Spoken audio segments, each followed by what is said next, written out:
Last time on Nightbane, Isla hung out with the Zool for a while so we could remember that he existed, and so he could listen to all of Isla's problems. Then Isla went back home for her coronation and was somehow surprised that her people aren't doing well. A bunch of monsters attacked, and Isla just stood around until they left. Cleo showed up to be the coolest person in the room for a minute. She said a badass line, and then she left. Luckily, the wildlings have a bunch of healing elixir for after the attack. Isla was snatched from her bed by what seemed like cultists who dragged her into some tunnels, but she escaped and decided that those people were definitely rebels. She recovered from her injuries, and then got 2 skyling bodyguards, because why not? Last, Isla went to visit the Bug Man from Book 1 and learn more about her powers, and finally she had an absolutely bonkers scene from the past where she was picked out of a weird woman lineup and got a kiss from Grimm, but then she stabbed him. Listen, this book is only going to get more absurd from here, so I'm doing my best.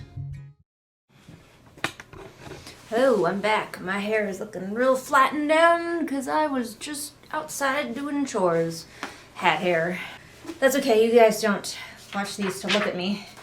We're just going to read another real short chapter real fast before I have to go catch some ferrets because they're everywhere. This chapter is called Favorite. It's been about a week since I read the last chapter, and I don't even remember what happened. Something with her powers, I think. Also, my dryer is going. You know the whole thing about house noises. Become one with the house noises. Oh, okay. So she wakes up and she's laying in Oro's lap, and she pressed her forehead to Oro's shoulder and cried. Her Nightshade powers had been awoken and begun to unravel her mind. Like she needed, more going on? Can't she just get her powers? We have too many plot threads for this author to handle as it is. Chai Chai is here? Are you Tendy or are you Chai Chai? Which one are you? I think you're Chai Chai. Usually don't get Chai Chai. Hello! Hello! Oh, of course. She's starting to have memories of Grimm because her powers are unlocked now, and she's like, I can't tell Oro about it because it's my past. And it's like, no, that's dumb. You're just making up dumb reasons why you can't tell Oro, because that leads to even more drama, and we have enough. We have enough plot threads, we have enough drama, you need to put some back. Alex asked her, put some plot threads back, please. Oh, now we have Tendy and Chai. If anyone wants proof? No, they are both biting me. Oh, there we go. Proof. Proof of Tendy and Chai. And my book is now fallen closed, and I have to figure out where I am. These people have, no forethought whatsoever, no planning. Do I have still terrible plans on here? Because I think I need to cross that one off. More terrible plans. Yeah, it's still on there. I'll cross it off in a second. But they have no forethought. So she gets all of her powers, and she's being completely overwhelmed because she's having memories about Grimm, and she's suddenly sensing all of the plant life and everything around her. I thought that her wildling powers were already unlocked in the battle with what's her name, but I guess not. I don't know. It's very confusing. So she's overwhelmed by that, and he's like, oh, we will get you a wildling tutor. Give me your star stick and we can portal there immediately. And I'm like, wouldn't it have been smart to set up a tutor before you unlocked her powers? Nobody thinks ahead in this world whatsoever. Oro seemed pretty confident that he could, train her, but if this was a concern, maybe you should have spoken to somebody beforehand. She's worried, though. She's like, no, don't take me back to Wildling, because I also have death powers, and I might just kill an entire forest, and I don't want to do that.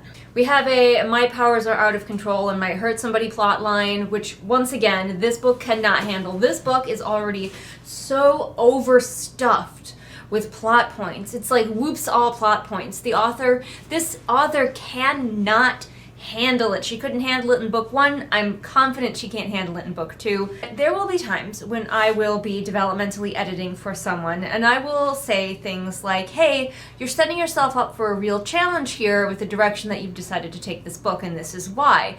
And sometimes people will take that from me to mean that I think they shouldn't do it. And I'm like, no, I just want you to understand what a challenge you're setting yourself up for. This is going to be hard. If you take the route that you are taking with your book, You've chosen hard mode. Is that okay with you? And I would definitely have said that to Alex Astor several times if I was developmentally editing for her. If you are interested in your book being skillful, you might need to have to accept that you need to put some ideas away. Save them for a different book. You don't have to throw them in the trash. Just don't use them in these books.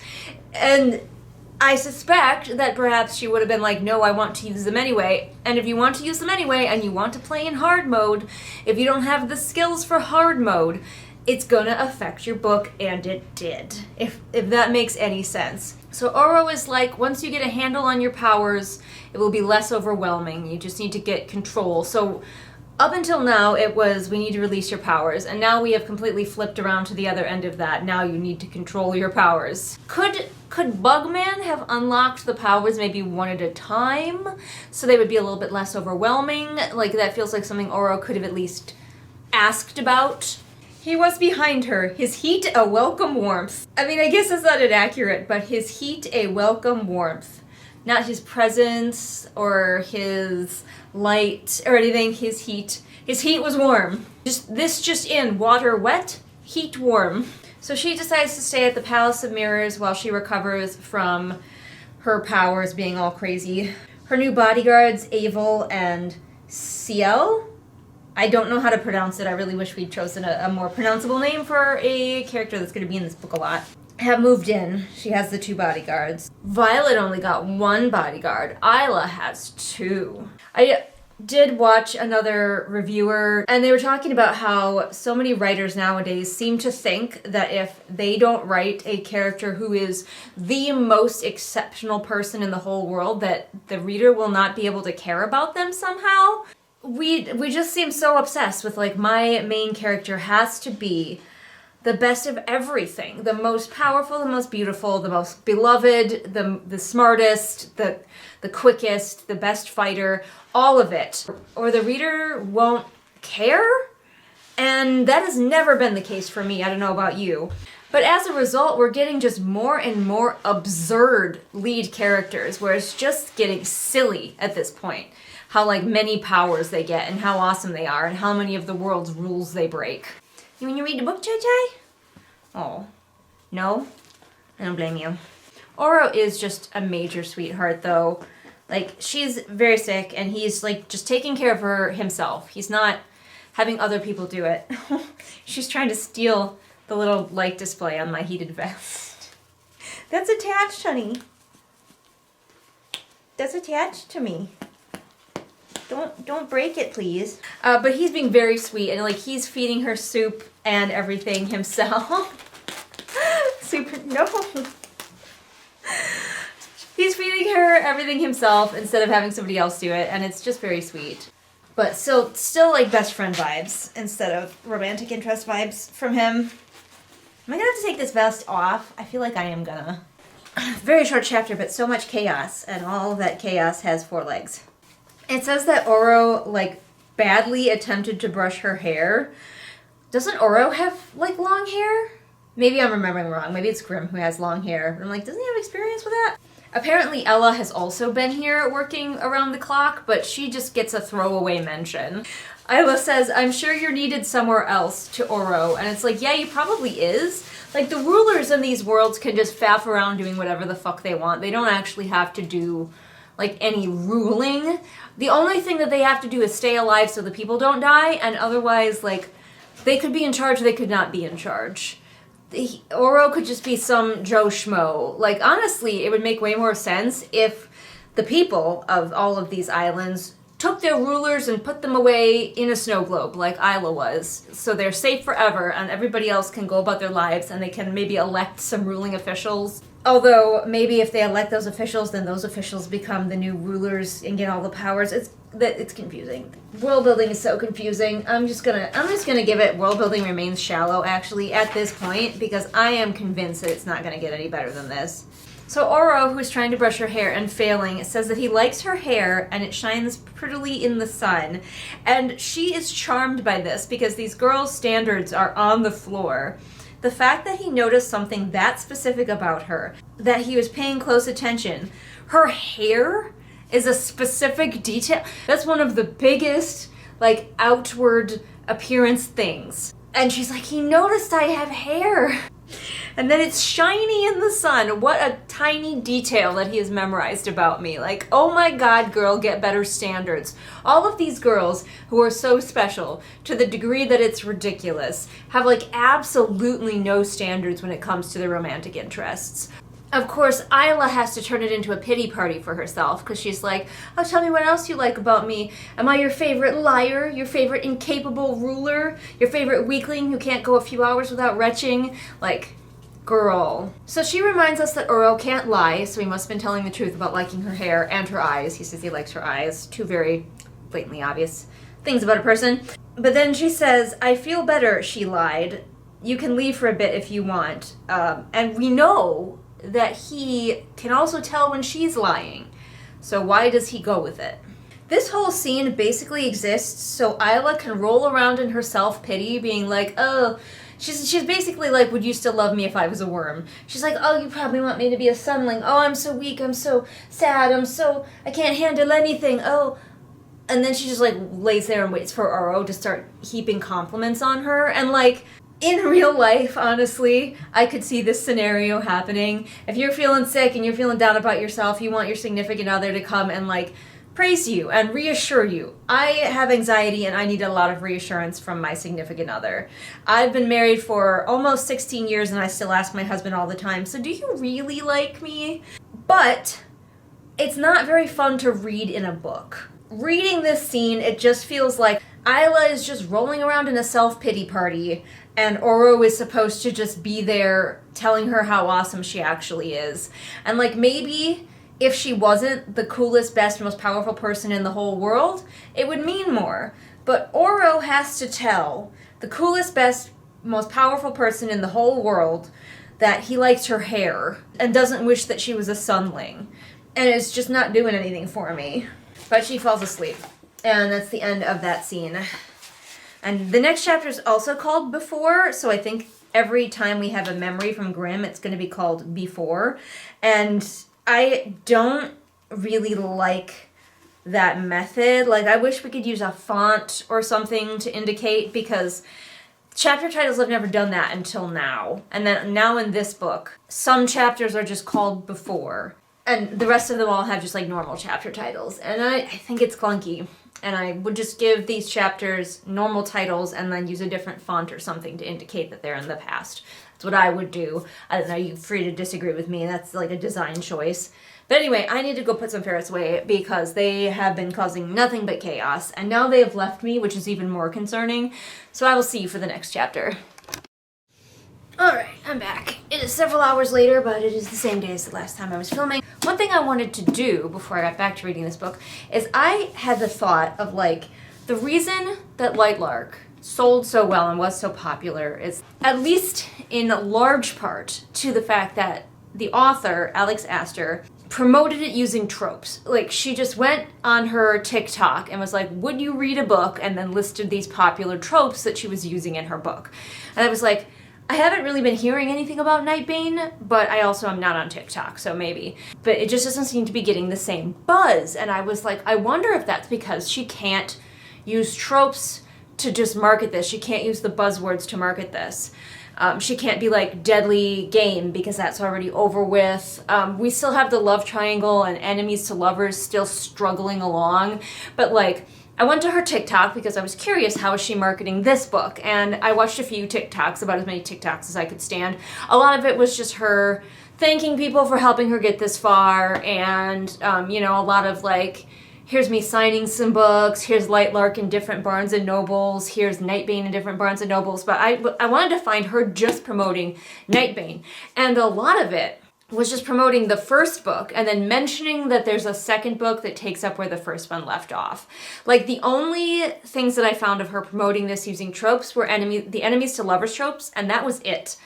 So I think that is a major factor, is that this book is so confused and really didn't need to exist. I'm not super far in it, but I couldn't tell you how to promote this book. What is it about? I have no idea. Like, it is just all over the place. And so was Lightlark, but Lightlark, at least, like, you could grab the tropes and be like, here's tropes that are in it. But, like, other than enemies to lovers, and she is really hitting that really hard in her promotional stuff, what's going on? We haven't even gotten Grimm back yet. I suspect we're going to get him really soon. Like, we're starting to have, obviously, the flashbacks of him. But it's like, that's it? And there's so many other enemies to lovers books out there. Why would we read this one? Why would we read this one? Especially when the first book was such a mess. Anyway, let's continue. Let's go back to before, where we're gonna hang out with Broody Boy Grimm. Oh, also, I kept seeing that Alex names villains in her stories after people she hates. And I don't think she knows anybody named Grimm, so I'm gonna have to guess that Cleo is the name of a girl that she doesn't like. I don't do that. Like, I'm not one of those people, I've got the dumb shirt that says, be careful or you'll end up in my book, but I don't put people in my book like that. I don't take people and put them wholesale into my book. Elements, sure, but you'll never catch me being like, oh, I don't like you in real life and now you're gonna be a villain in my book. I'm just not, that's just not something I do. I'm not interested in that. Oh, our character she's not like other girls because she hates walking in high heels. Listen, I might not seem like the most feminine girl, or even close to the most feminine girl you know, but I'm actually really good at walking in high heels. I can walk in some pretty high freaking heels. I just don't do it that often, but like, I like high heels.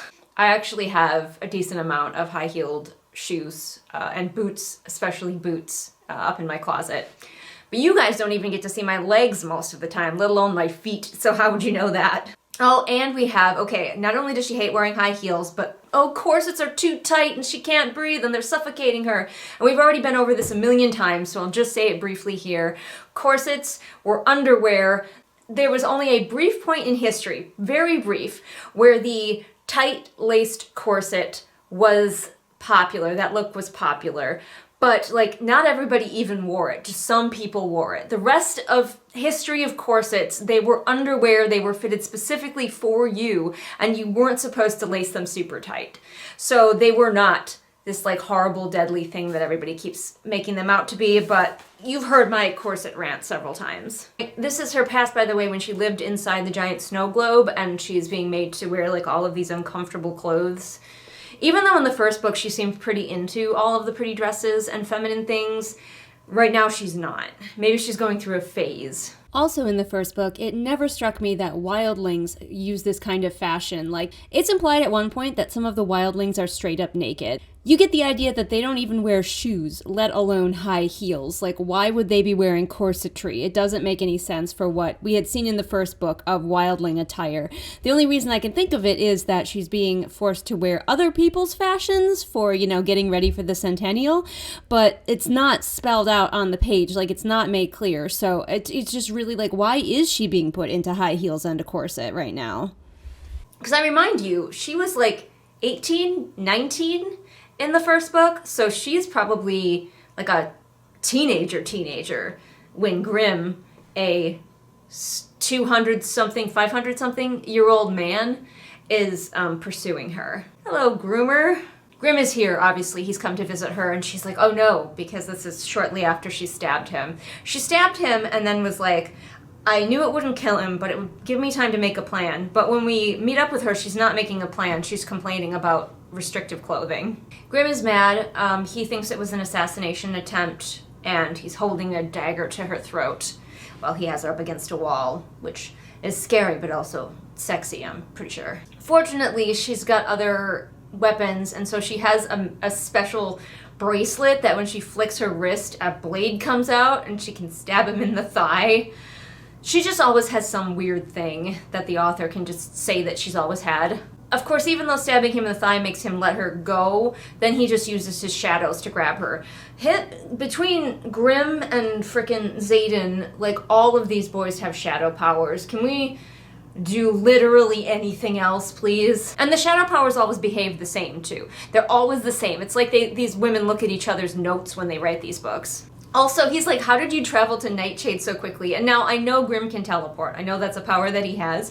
But also, I really love the idea that he thought someone came to assassinate him and he just, like, took a boat and then walked all the way to her. Like, I'm tickled by that idea of just him, just like anger walking through the jungle to find Isla. I know that's not what he did, but I love the mental image I've given myself. So he starts questioning her, being like, who are you working with? Who sent you?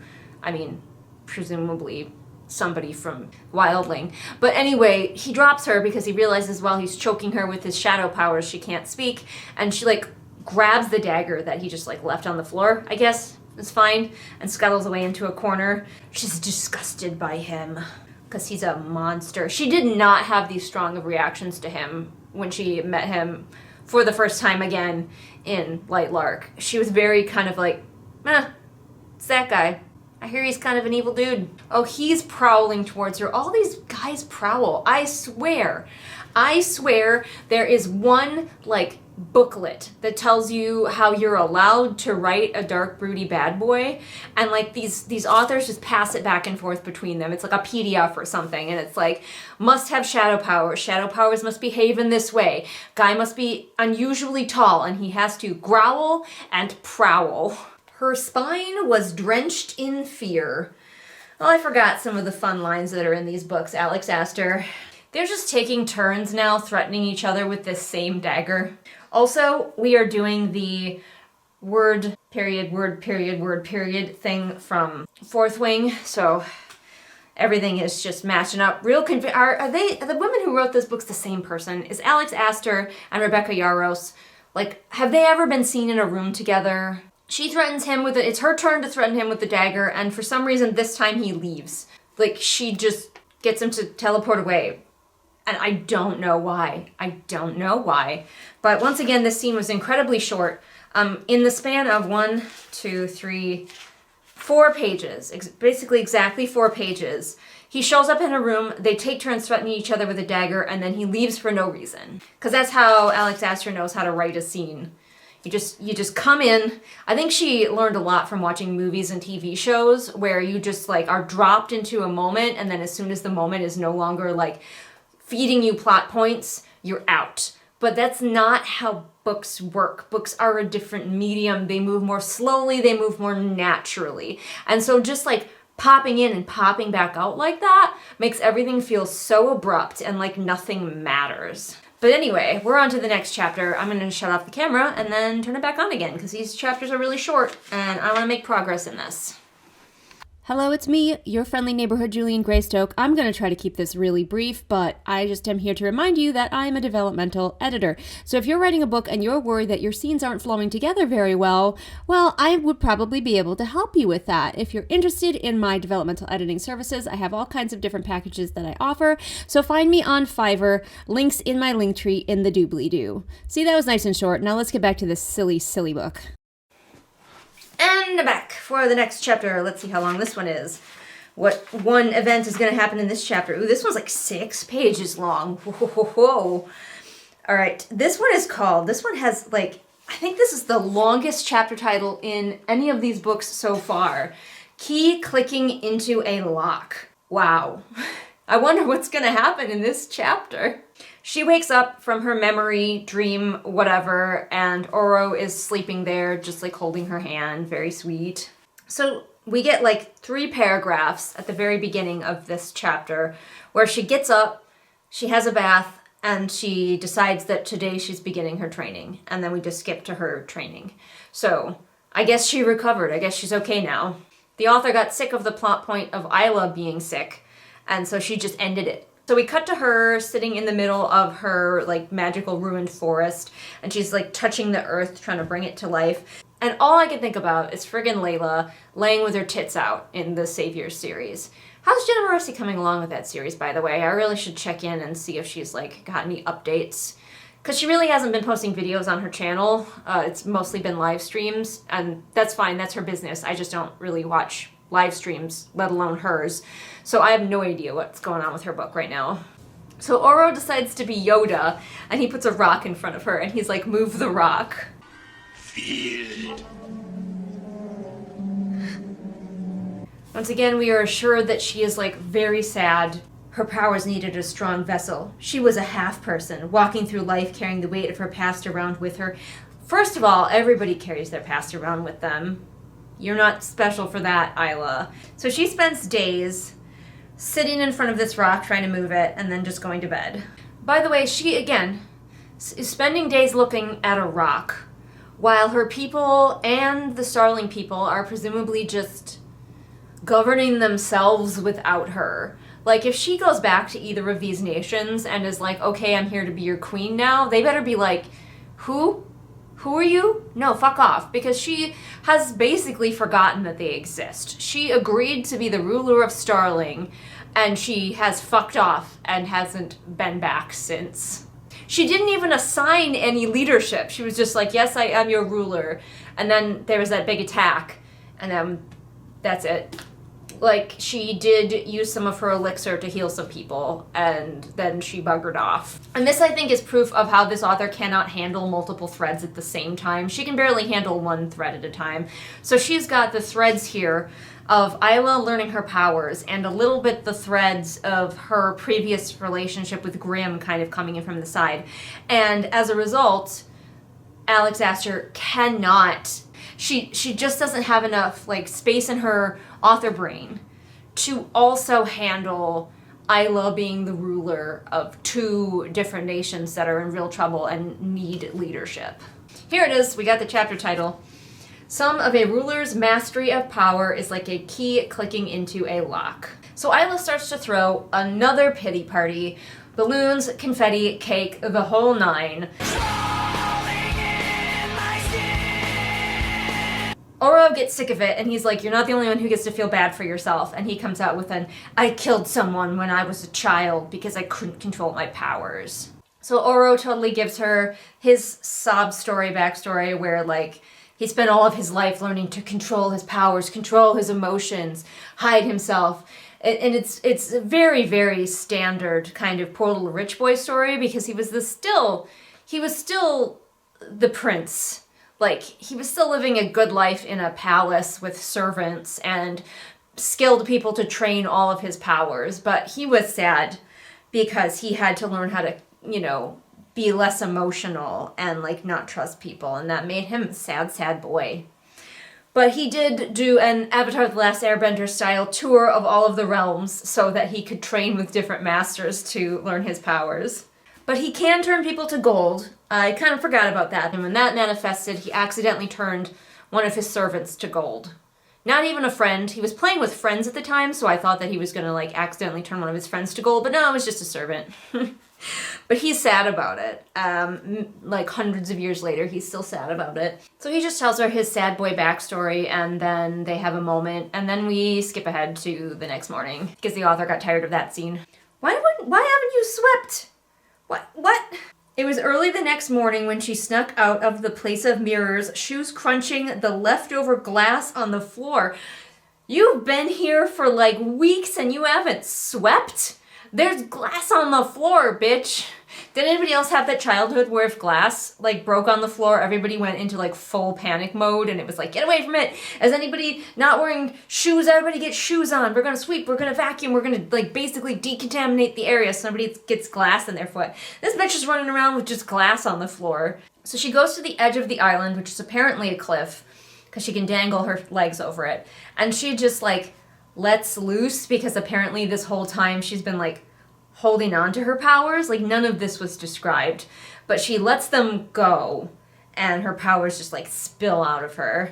And she's feeling bad about her childhood, which she does finally acknowledge was basically torture, but like it feels so underbaked. It feels like this is just like an early draft and we're gonna come back in and give Isla a lot more emotional depth later. But instead, there's just a paragraph about her, like, allowing herself to grieve for the girl that she had been, who grew up broken by the people who were supposed to be taking care of her. And, like, that is, like, a book-long, like, emotional arc that you could have. And instead, it's just, she just does it right here on page 76. We don't think about that for long, though, because we have Grimm to think about. The fact that you grew up imprisoned and tortured by the people that were supposed to be taking care of you gets a paragraph, and then we move on to the sexy boy. Oh my gosh, Alex Astor has no idea how to do like a character arc. She has heard of them. She knows that they happen and that characters move past things, they get over things, they grow, but she doesn't know how to do it. So she just says, after hours of letting her thoughts go wild, Isla took a breath and began to forgive herself for some of her mistakes. That is a really great placeholder for when you're gonna go in later and really explore that. Like this early in the book, maybe just have her considering one of these big emotional beats and just spread this out. For example, like let's have her right here delve really deep into the way that her caretakers treated her. And then later, she can forgive herself, quote unquote, for one of her, again, quote unquote, mistakes. Like, I think the author just wants to get this emotional stuff out of the way so Isla can stop worrying about it so we can get back to the love triangle. Yes, very sad. Anyway. Like, if you are an underwriter and you know that about yourself, then you know not to worry because you're going to come in later and fill in all of this stuff. But if you don't know that about yourself, then you leave it like this, and it feels so shallow. Now she's thinking about the mother that she never knew. She's just all over the place. She's just like, here's all my emotional baggage. I'm going to think about it all, one paragraph each, while sitting on this cliff so that we can move on from this stuff. So the key, after she has this revelatory moment where everything that she has been worried about she just recovers from, the key clicks into the lock and one of her powers actually starts working the way that she wants. She lifts the rock. Not Dwayne "The Rock" Johnson, the rock that Oro gave her. And the scene's just over. But now she's already getting good. She's moving large and small objects. She's probably lifting an X-Wing out of the water. It's all going well. It says, afterward, they would sit on the floor drinking tea and trading stories of their childhoods until Isla inevitably fell asleep. I like to imagine that she and Oro are just telling stories and then Oro starts to tell a story and she just falls asleep because he doesn't matter. Isla remembers that she is the ruler, and it says about the Starlings, Isla asked Oro to station guards on the Star Isle Bridge to prevent the attacks and to provide any immediate assistance they might require. So it took her this long to think of this, by the way, but also I'm assuming attacks by those weird winged creatures that we haven't thought about since the first time they showed up. And they can fly, so I don't know how watching the bridges is actually going to help. Isla is still wondering, what is love? Baby, don't hurt me no more. And to be clear, I don't think that Alex Astor, I don't think that she is like such a bad writer that she could never improve. She definitely could. I think that she could 100% improve with the right guidance. But the thing is, I don't think that she has any incentive to improve because she has like hit it big. She got popular. She keeps bragging. One of the things she keeps bragging about in her TikToks is that her books are totally going to be a movie series. I don't know if that's actually going to be true because I don't know if this one sold as well as the first one. Well, yeah, when you've had that much success, I guess you don't really have any reason to want to grow as a writer because I totally think she could grow. Where this book is at is such a reasonable base to grow from if this wasn't like the final draft. If instead of publishing these books, she sought out mentors, she sought out critique groups, she sought out people who were gonna tell her harsh things to her face. Like, hey, you're an underwriter, know this about yourself. These are some strategies that you can use to combat your underwriting tendencies or to work with your underwriting tendencies to create the books that you want to create ultimately in the end, because it's a process. You don't just write the book in one go and then it's done. There's a whole bunch of stuff that goes into it. And if she found the right mentors, found the right editors, found the right people who are willing to tell her, no, you are not God's gift to writing because you strung a bunch of tropes together. Here's some help. I think she could be good. I think she could be really good. But not right now, not like this. We're just taking notes from Star Wars because now he's doing the whole, like, I'm going to blindfold you and you have to wield your powers blindfolded. So Oro blindfolds her and starts throwing small rocks at her, which is a mental image I love. I want him to just keep yeeting rocks at her. But eventually he's like, take your blindfold off, and she does, and everything around her, trees, rocks, everything has like aimed itself, like rocks are hovering and they're all aiming at Oro to like preparing to hurt him, and he's all like, wow, that's so impressive, you're so good at this, because even when she's struggling, Isla has to be like really good at everything.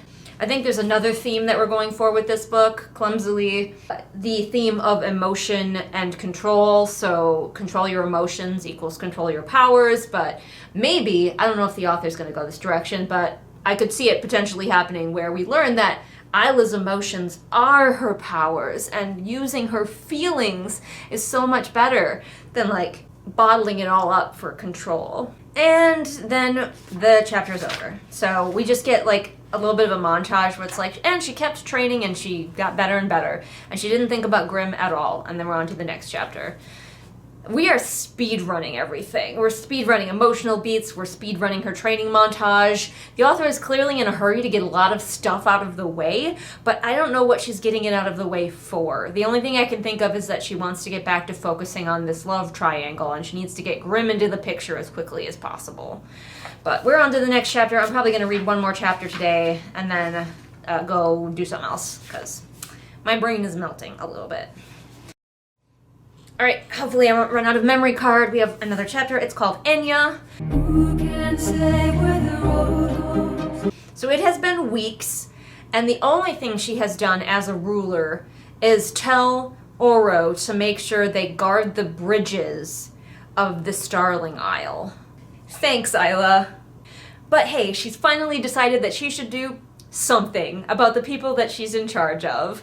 And she's like, I should maybe bring some provisions and maybe something else to my people that I've been ignoring while I powered up my magical abilities. I would like to send like provisions to my people, but also I would like to send them a teacher to teach them some skills. And Oro brings up a sunling called Enya. So that's where we get the title of this chapter. Sounds like Enya is pretty much going to be like a human MacGuffin. He's like, oh yeah, she's got all kinds of skills. She helped us all and kind of took charge when the curses first happened, so she just like knows a whole bunch of stuff, and she's very clever. So I think Enya is just going to be the catch-all. Finally, at least we have one, where Isla can stop worrying about her people because Enya's on it. Enya will think of everything for her. Enya will take care of anything that her people might need. I do appreciate, I know I've said it before, but I'll say it again, I do appreciate that Oro is warm to the touch. Every time he touches her, it's like warm and pleasant, and I'm like, yes. Enya is like a biker chick with red hair, and I don't know why she's like designed like this, but okay. Enya hugs Isla for some reason. They've never met before in their lives, but I guess because Enya has totally always been a friend of Oro's. They're really close, actually. Shut up. She wants to, like, greet Isla as, like, a sister. Enya and Oro have one snarky back and forth that is 3 lines. She says something, he says something, she says something. And Isla is like, they bickered like siblings. They've had one exchange in your hearing. Enya's gonna do everything for Isla. So Enya has taken the liberty of gathering herself like a council so they can just they can basically plug and play, go straight into taking over these nations. And I think I'm really close to giving this. Isla never has to deal with actual ruling. We're still early in the book, so I'll see, but I think this is what we're doing. We're just getting somebody else who's like really, really good at this and has all of the ideas, so Isla never has to, just to take over. Also, by the way, Enya has totally been Oro's best friend for a really long time, and they're extremely close, but we've never seen her before. Also, we clear out of the way that Isla is not jealous of Enya, because like that maybe was a concern that someone had. She totally doesn't feel any jealousy at all. It's just a sisterly companionableness that Enya and Oro have. Then they go into the next room where there's a round table that has this special ash on it that they can just use to build like a 3D model of the Wildling Isle, and it's basically just like one of those hologram scenes, you know, in like sci-fi movies where the characters go in the next room and there's a holographic table and they can just be like wave their hands a little bit and put up like images and stuff. That's what that is, but magical ash. Yeah, Enya's just gonna do everything. Very well, we'll be ready in 3 days. I've organized my schedule so I can stay there for a week and make sure everything goes smoothly. Does that sound acceptable? Like, Enya's just like on it. Enya also points out that Isla has a portal device, and she could use that to send help to her people, but she hasn't been. She's just selfishly been using it to teleport around places. And just to be clear, even though Enya points out that Isla could be using the Star Stick to help her people, Isla will continue to almost entirely use the Star Stick for her own ends for the rest of the book. And then that scene is over. So the planning scene is over, and we just skip to Enya having gathered all of the people that she needs. So now that they have everything that they need gathered off page by a character we just met, they head over to the Wild Isle and they teleport into a village, and the villagers are like, WTF, but then they just calm right down immediately. If I was the villagers, I would be like, where have you been, Isla? You are our ruler. How about you do some of that? Also, along with Enya, who's totally always been here and been Oro's best friend, apparently Seal and Avil, whoever her bodyguards are, rarely left her side. Since when? We have seen them not at all. It's just been her and Oro. You told us that her, friend, her servant girl, whatever her name was, has been around, but we didn't see her. We never actually saw her do anything on the page. We're just told that she's been around. And I guess now that these bodyguards have been here this whole time too. Trust me. Just believe me. I don't know why they need Isla here for this. Ren, who has kind of just taken charge, as she should, holds a vote to decide on, where they want their people to, consolidate to. I don't know why she hasn't done this before this point, honestly. But they're like, we don't have that many people, so we should consolidate down to a few of our main villages. Let's vote on it. And everybody votes. We don't need Isla here for this. We don't need Isla at all, quite frankly. I don't like this. I don't like this. This is giving white savior a little bit. If you're wondering what that is, please go look it up. The wildlings are so savage and untamed after so long with the curse that they don't even know how to cook meat anymore. They have no idea how to prepare food. I kind of get it, but at the same time it's because Isla's people are supposed to be ambiguously brown. Isla is brown-skinned, her people are brown-skinned, and they're just living as savages in the jungle, and then some white people have to come and teach them how to prepare food. Isla decides that maybe she should do something. Isla stayed up until the early morning speaking to her subjects, learning their names, their habits, their lives. Really, it's page 87, Isla. You have been queen this whole time. Oro takes her to bed because she's just so exhausted from letting somebody else do her job. And they have a moment where they're both hot for each other but don't act on it. And then he says they're going to train some more tomorrow. And that's the end of the chapter. And wow, I should have put makes it easy on this bingo card. Oro's like, hey, let me introduce you to this character who's totally 100% been here the whole time and is one of my best friends, who's super hyper good at organizing things, and she'll take over everything and you don't have to worry about a single damn thing, Isla. And Isla is like, great! I don't think I need to explain why. That's probably not the best idea to do with your story. But if Isla's not having everything handed to her on a silver platter, then what even is she doing? Anyway, I'm gonna go do other things with my day, but I'll see you for the next chapter. Good morning and welcome back to the chaos. I have already been spotted, the moment I sat down. Chai, I'm pretty sure. I don't know if that's Chai or Tendi, honestly. Someone has spotted me, so. But we are back for more of this book. I feel like we're making pretty good time right now, just because the chapters are so short and easy to, go through. So hopefully I can knock this book out really quick and be able to just start the read along as soon as you finish with Fourth Wing. The next chapter is called Poison. Go ahead and leave in the comments now how long you think it's going to take before we get the word poison in this chapter. How many paragraphs, how many pages do you think before we get the title of the chapter in the chapter? So we have left behind all of her responsibilities, and now she and Oro are just sitting by a stream trying to learn her nature powers. It occurred to me that she has bled a whole lot in this book so far, and never once have we mentioned that flower petals appear in her blood like it's supposed to. So I'm gonna guess that the author just threw out that plot point because it was just a cool thing that she needed for the twist at the end of the previous book, and she's no longer interested in exploring that. I really want to know if she has what we call a series Bible, where you write down all of the details that you're gonna need going forward in your series. so many details. Her series Bible must be as thick as the book itself because she has so many things that she has included in the previous book. I don't know how she could possibly keep track to try to include them in this book. Like, that's one of the things that you set yourself up for when you try to do everything everywhere all at once. Isla is like, I used to wish I could come and swim at this stream, but my guardians would be suspicious if I had like wet clothes and wet hair. Well, one, skinny dip, and two, if they catch you with wet hair, just tell them you were bathing. Also, even though they are in her homeland right now, technically, they are still not seeking out a mentor for her other than Oro. He's just going to teach her all of the magic. Oh, poison, poison. Let's see. It is on the second page. Not very far down. Let's see. 1, 2, 3, 4, 5, 6, 7, 8. 8 paragraphs in. Who guessed it? You win a prize. Go give yourself a prize. Give yourself a sticker. A nice sticker. Isla keeps going back and forth about like, oh, I have both the powers of life and death inside me. I can grow flowers on my palm, but then they shrivel up because I am also death. And it's like, girly, you're gonna need to chill out with this emo bullshit at some point here. Fire already flaming on his palms.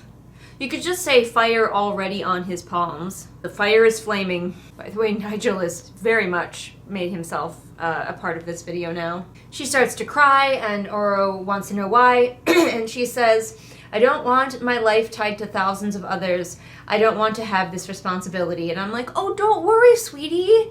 We already found you somebody else to take over the responsibility for you in that person that was totally here this whole time. You're fine. But of course it all comes back to her being like, I don't deserve this power. And it's like, it's okay for you to just admit that you don't want to rule. You never wanted to. It was never a goal of yours. And now you're in charge of 2 nations. I feel like that is a pretty truthful thing to explore with this character. Far more true than her whole, life and death, I am both. Oh, tragic, tragic, tragic. Oh, I'm so depressed. Oh, poor, woe is me. I have all the powers. Way more honest than that is just, from book 1, she has never wanted to be the ruler. She always wanted to go and see the world. She talks about it a little bit, and then she's like, finally, she hasn't mentioned it until now, page 90, by the way. But she's finally like, I don't want to rule, I just want to have a life. But then she's also like, and also I don't deserve it, and I don't deserve all these powers. And I'm like, cry me a river, bitch. That's what you get for being the most special. She's been training for like 2 weeks, and she's like, I have almost no control over these powers. They're wasted on me. Like, ma'am, you have been training for like 2 weeks, and you're already pretty good at most of them. Oro already told you it took him a long time to master any of his powers, like years. And here you're gonna be like, these powers are wasted on me because I'm not a master. In 3 days. Like, calm down. She's like the epitome of everybody, myself included, who's like, I'm gonna learn a new skill. I'm not immediately good at this skill. I'm going to give up on this skill. But you know, her skill is godlike powers and ruling 2 nations. This whole scene is actually here though so that Oro can heap praises on her again. Because we do not want the reader to ever have a moment where we think that Isla is anything less than the most amazing. Love, you seem to be under some delusion that you are anything less than extraordinary. Who did that to you? Your guardians? Did they make you feel nothing you did would ever be good enough? Or was it him? Grim. Tell me, Isla, did someone else break the curses? Am I mistaken? So, yeah, we just had to have this moment where he's like, don't feel bad about yourself, baby. I know that you're the very best like no one ever was. You're the most important, most talented, most interesting, and most extraordinary person in the universe. How dare you think for a moment, even a millisecond, that you are anything but the most special person on the entire planet. Okay, if Isla and Violet Soaringale got together to have a special girl off, who would win? Who is the most special out of the 2 of them?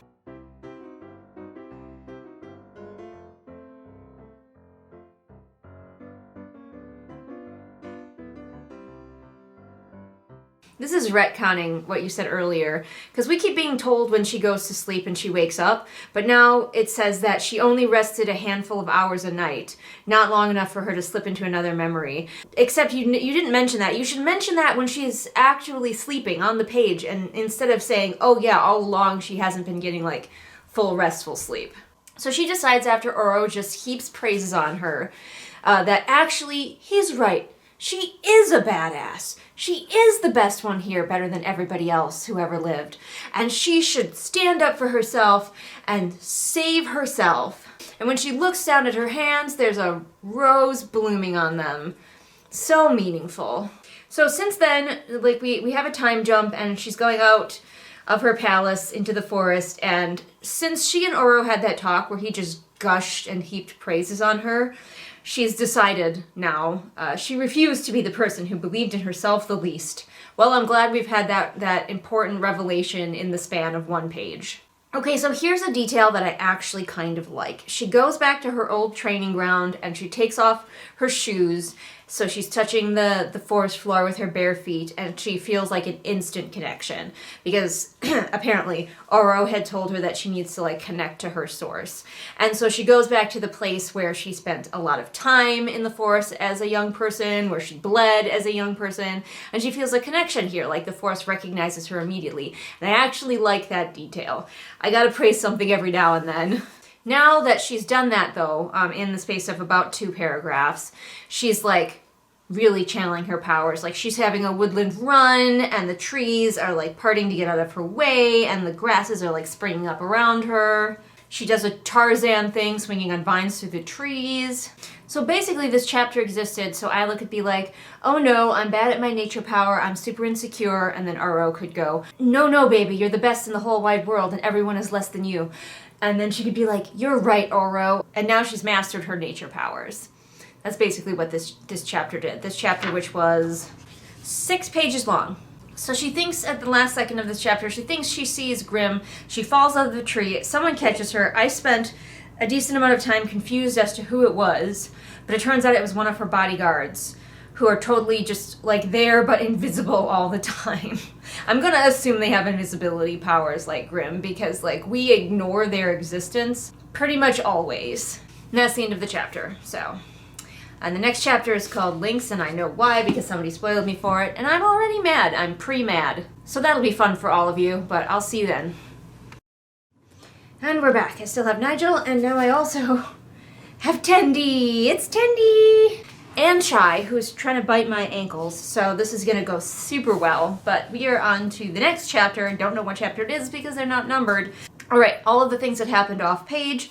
By the time the volunteers left, the wildlings had their homes fixed, a steady supply of food, new skills, and resources. Glad we solved all of that, like, with a snap of a finger. And then Isla decides that her 2 bodyguards should go back to Lightlark and help Azul search for the rebels, which I guess is still a thing that's going on. So she can just send her bodyguards away?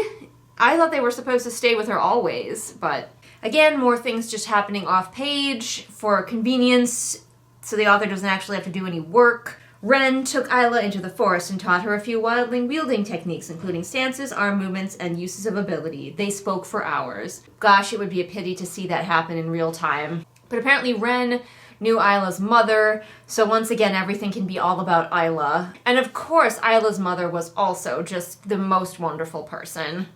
She was extraordinary, fearless, reckless at times. We grieved her immensely and hoped to know you, but I suppose we should have known something must have been going on. Ren is also like, it's weird that you don't have a bonded, and Isla has never heard of this, which is ridiculous. And she's like, oh, an animal companion. And Ren is like, no, it's called a bonded. And I'm like, I don't know why Isla wouldn't know what that was called, because her 2 teachers each had an animal. So wouldn't she at least learn what it was called, even if she wasn't allowed to do it herself? Isla's immediately, though, like, I want one. I want an animal companion. Which you'd think I, Julian, would be happy about, because I love an animal companion. But 2 things. 1, I know what kind she's gonna get, and I'm mad about it. And 2, that is another friggin' thing that this author has to try to handle. and she cannot. We cannot add another detail. This book is overloaded to the point where the author can't keep track of things and can't keep things flowing at a natural pace because there's too many elements, and you want to add another one? So Isla's like, yes, sign me up for an animal companion, and Ren's like, cool, we can do the ceremony immediately.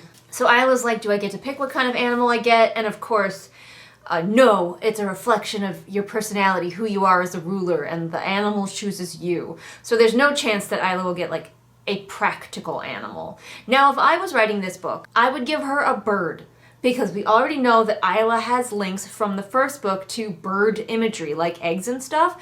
So I would give her a unusual bird, maybe a really pretty bird, like a bird of paradise or something. Not like a hawk or a bird of prey, because that's too overdone. I would give her something that really feels like it speaks to her.